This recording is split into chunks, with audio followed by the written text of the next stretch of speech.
Hey everybody, in this video we're answering some of your spicy questions.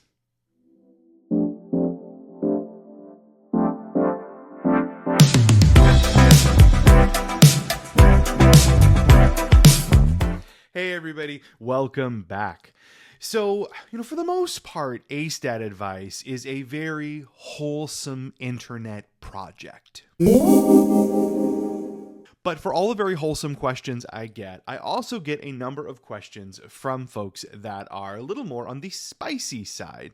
Because as you know, asexual folks can inhabit the entire range of human experience, and that includes spicy time.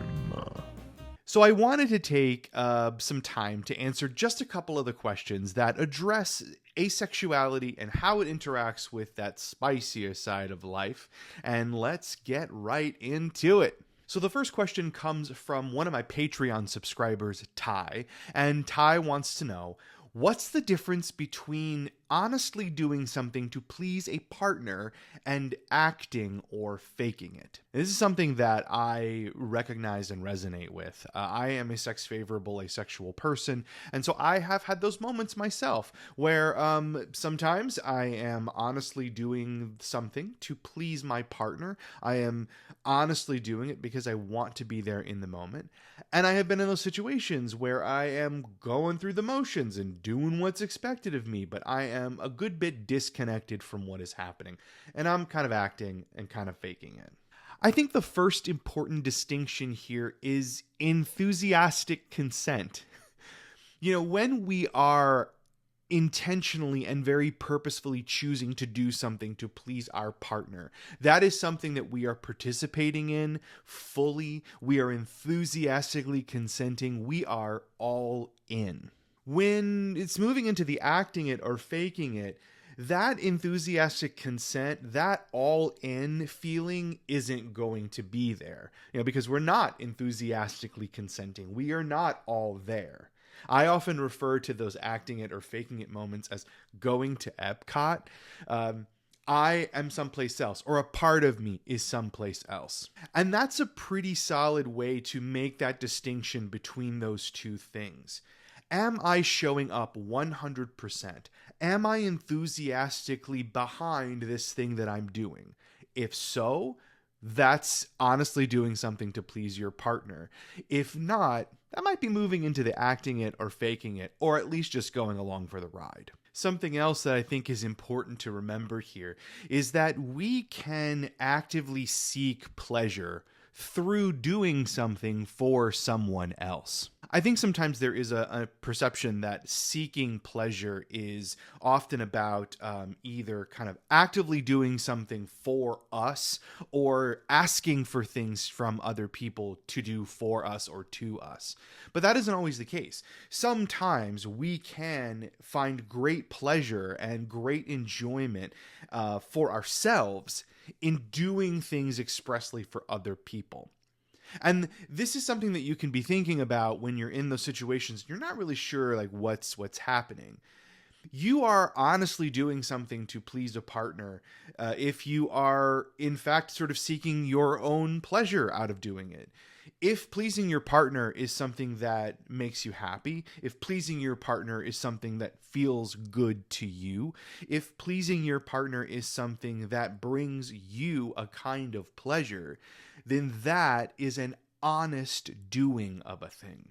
Last thing to remember, whether you are doing something from an honest seeking of pleasure, or you are doing something from an honest seeking of service, or you are in that weird place where you might be acting or faking, just make sure that you are consenting to do everything that you are doing. Don't do things against your will. Don't feel obligated to do something with a partner. Don't feel pressured to do something to a partner. Only do what you consent to do, regardless of whether it's honest or not. Hey there. I don't mean to interrupt the video, but I did want to remind you that you can pre-order I Am Ace, Advice on Living Your Best Asexual Life from bookshop.org, amazon.com, barnesandnoble.com, or anywhere you get your books. The book comes out February 21st, 2023, and if you haven't pre-ordered it yet, this is a great time to do so. Everything you love about Ace Dad Advice in one book. Go pre-order. This next question comes from another Patreon subscriber, Fanny. And Fanny wants to know, how can I be more sex positive around aloes? How can I be more supportive and aloe friendly, even though I am sex negative? So first, I want to say, I think it's great that you want to make sure that you're not yucking anybody's yum, even if it's just generally being allosexual. That is super kind and super generous of you. But it is important to know that this kind of creating comfort for the people around us is not a one-way street. It is not incumbent upon asexual people, particularly those who are sex negative, to make aloe people feel comfortable all the time.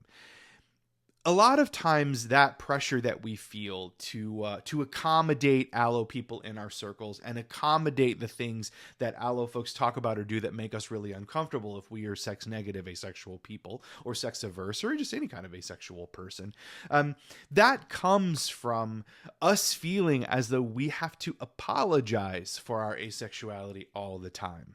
And I've said in other videos before that we do not have to apologize for our asexuality. That extends beyond just our partners. That extends to every situation that we are in. Asexuality and being asexual, whatever kind of asexual we are, is not something that we have to minimize or apologize for in groups of people. But I totally get why we would want to find ways to, through our discomfort, make sure that we aren't like creating hostile situations for other people. But, you don't want to yuck someone's yum. So I get it. I think it's, of course, important that we don't make demands.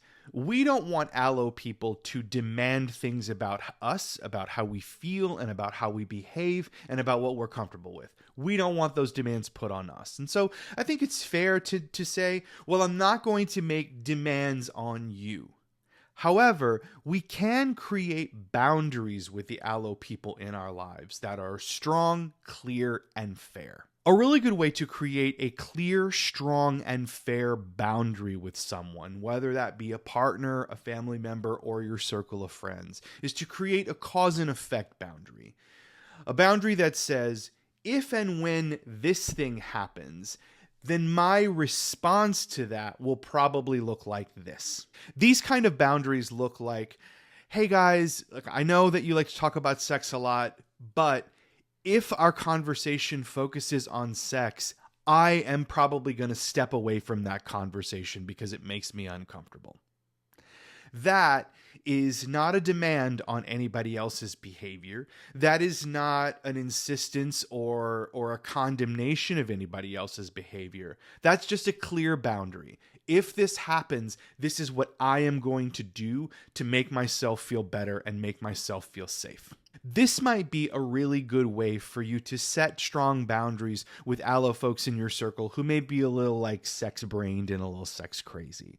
You are not minimizing their aloeness and their focus. You are not making demands on them, but you are also not minimizing yourself. You are not minimizing your needs and your wants and your desires and boundaries.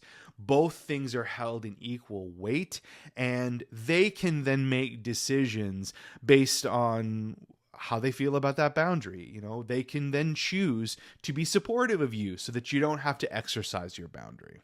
So thank you to Ty and Fanny for your terrific questions. If you want to join Ty and Fanny as Patreon subscribers so you can suggest questions or topics for YouTube videos and get a bunch of other cool extra stuff, you can go to patreon.com/acedadadvice and support the project for just a couple dollars a month. Otherwise, please like, subscribe, do all the things you do for videos, and I'll see you in the next video.